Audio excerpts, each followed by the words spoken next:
Hi, my name's Jack and welcome to Kit Guru. In today's video I'm taking a look at Corsair's TC60 gaming chair. This pretty minimalist chair cost around £220 in the UK and is Corsair's cheapest chair in their gaming lineup. Now the version that I'm reviewing right now is the grey model and I'm sat in it right now, but you can also get this chair in black or white. Now before I've even started this review, I know there's going to be some of you already writing out your comments saying don't get a gaming chairs are terrible, get something more ergonomic, but just stick around for this video because what I say about the TC60 may just surprise you. So my normal office chair is the Steelcase Think V2, which is definitely focused a lot more on ergonomics than most gaming chairs out there. It also has a mesh back, and that's something that you really don't see in gaming chairs that often. In this video, I'm going to be using my experience from using a chair that actually is focused mostly on ergonomics to give my opinions on the TC60. When it comes to chair reviews, I always recommend trying a chair yourself and at least getting it from somewhere that you can return it. What I find comfortable, you may find the most uncomfortable chair out there. A good example of this is that you can go on Reddit and there will probably be 1,000 people that think that the Herman Miller Air & B is the best chair in existence,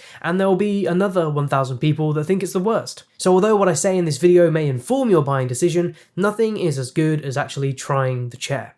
So with that said, let's get into the review. In terms of building the chair, this process was a lot more straightforward than I expected. Inside the box we get a manual and all the screws you need, including an Allen wrench. There are 3 different types of screws in the pack, G, G1 and G2, and each one is used for different parts of the chair. You also get some spare screws as well, which is a nice touch.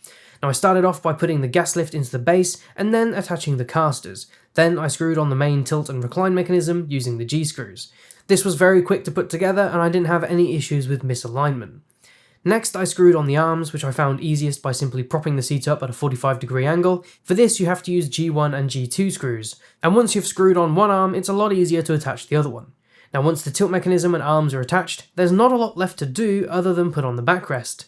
Again, attaching the backrest is really quite straightforward. Most of this was done with the chair at a 45-degree angle, so I could access it easily. And the backrest uses the last G-screws. And once that's done, you just put the chair on the gas lift and that's it. The TC60 is built. In total, I think this chair took me around 15 minutes to put together, so this should be easy for pretty much anyone to build. So looking at the design of the chair, the TC60 is an all fabric design, which for me is such a relief. I don't really like PU leather because it can be a bit sticky, but also it starts to peel over time, especially if it's lower quality PU. I will say though that compared to the mesh on my Steelcase Think V2, I did immediately notice that this chair was warmer to sit in. So if you're someone used to cooler mesh chairs, you may not like the TC60. There has also been a few times that I felt a little too warm in this chair, and right now it's winter in the UK, so I'll be interested to see how this feels in warmer summer months. And if you're someone that lives in a hotter climate, I'm not sure how comfortable this chair would be. As for the overall build quality, I found this chair to be really well made actually, especially considering the £220 price point. The stitching is pretty much spot on, and this soft touch fabric really gives the chair a premium look and feel. I don't think there's really much you can look at on the chair and feel like it's badly designed. I also like the design touches that Corsair has implemented here, particularly the Corsair tag on the side, which is this yellow lime green colour, which contrasts nicely with the grey of the seat, and the silver Corsair flag on the headrest is nice as well. We also have the Corsair logo embroidered on the back of the chair. In all, the aesthetics of the chair tick all the boxes in terms of my taste. Now because the TC60 has a more relaxed fit, we don't get those big side bolsters that we have on other gaming chairs. This means that you can sit on the chair with one leg up or even both legs up and still be comfortable. And if you're on the wider side, you're not going to have issues with the side bolsters sticking into your back or sticking into your thighs. This actually makes the chair a lot more appealing for me because I feel like I can get comfortable in different positions. As for the seat, this is standard foam, no memory foam here, and I found sitting in this for hours playing games really comfortable, and it supported my weight well. And for reference, I'm 5'7" and around 75 kilos. For those of you who like to know the measurements, the seat's 57.4 centimeters wide and 43.2 centimeters deep. Now I must admit, this chair did surprise me in terms of comfort. I expected it to take a little bit of time to wear in, but this was comfortable right out of the box. One complaint I do have about the chair though is the depth of the seat pan. So I'm around 5'7", right? I don't have particularly long legs and I'm definitely not tall, but I find that this chair feels pretty much perfect for me in terms of the seat pan depth.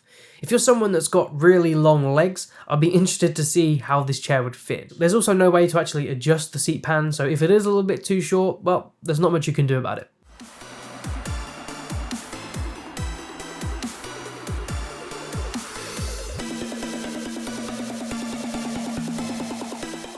The casters on the chair are 6cm dual wheel casters, and these work fine on carpet and wood flooring, and they aren't loud either.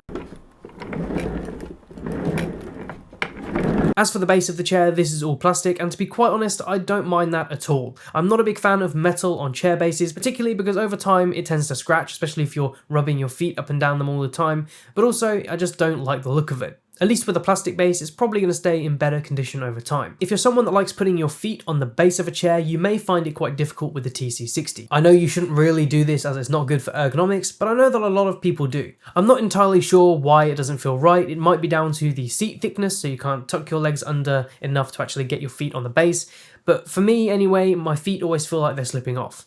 In terms of the actual seat mechanics, we have a class 3 gas lift here, which gives you around 10 centimeters of movement range, although with compression this is probably a bit less. As this is a class 3 gas lift, this is lower quality in terms of what you might get in more expensive gaming chairs, which are usually class 4 and above. Corsair states that the weight capacity of this chair is 124 kilos, so if you're coming up to that weight, you may find the chair compressing slightly over time. Although for the 2 to 3 weeks that I've been sat in this chair, it's been pretty solid and I've not felt it lowering at all. So for my height, I have the chair set about halfway in terms of height, and that enables me to have my arms aligned with the armrest at my desk, which is more comfortable for me when I'm editing or gaming. I'm pretty certain the height adjustments on this chair would be fine for anyone between 5 feet to 6 feet. In terms of tilt and recline, the TC60 really only has some basic options. We get 10 degrees of synchronized tilt, and the chair can recline about 45 degrees from the standard 90-degree angle. And once you find a spot you like, you can lock in the recline with the left lever, and the recline tension is adjusted with the tension dial underneath. Now, I'm not a big fan of tension dials like this on chairs because in my opinion they can be quite fiddly to use and difficult to access, and you need to bend down and adjust them in an awkward position. That being said, once you set the tension to what you find comfortable, you probably won't ever need to change it again. And that's pretty much it. The tilt and recline options are very basic on this chair. Looking at the armrests, these are 3D armrests, meaning you can adjust them left, right, forward, back, up and down. Now my Steelcase chair has 4D armrests, and to be quite honest, I actually miss those. For those of you who don't know what 4D armrests are, it basically means that you can move them inward and outward horizontally, and because I've got quite a small frame, I find that this chair is a little bit too wide for me. Now although we have plastic armrests, they are cushioned, which is definitely a lot better than the solid plastic armrests we see in cheaper chairs. The arms have 6 different height stops, with 1.25 centimeters between each one, and roughly 7.5 centimeters of height adjustment in total. Now there's only really one area where this chair feels short, and you guessed it, it's with the lumbar support and general ergonomics. Unlike Corsair's other gaming chairs, the TC60 doesn't come with any kind of headrest pillow or lumbar cushion. And when sitting in this chair, I found that my head and neck is never supported by this headrest. The only way that my head ever even comes into contact with the headrest is if I'm reclined quite far back. And that's fine if you've got your monitor mounted on the ceiling, but if, like most of us, you just have it on your desk, if you're sat up straight looking at your screen, your head is just not supported at all. As for lumbar support, we don't really have anything in the chair other than foam, which kind of sticks out a little bit into your back to give you some support, and this isn't customizable at all. And usually when a chair doesn't have any kind of lumbar support at all, it doesn't even become a consideration. With that being said though, how has this chair been for me? Well, I've been sat in this chair for pretty much 8 hours every day, working, gaming, relaxing, and in all honesty, it's been very comfortable. Like you, I expected this to be like most other gaming chairs and just get everything wrong in terms of support. But honestly, it's been pretty good. I've not had any back pains at all, and it's just been comfortable. And isn't that what's most important, how comfortable this actually is? As I mentioned earlier, the only things that I've really found problematic with this chair are the fact that the armrests feel a little too wide, and the seat pan depth feels a little too short.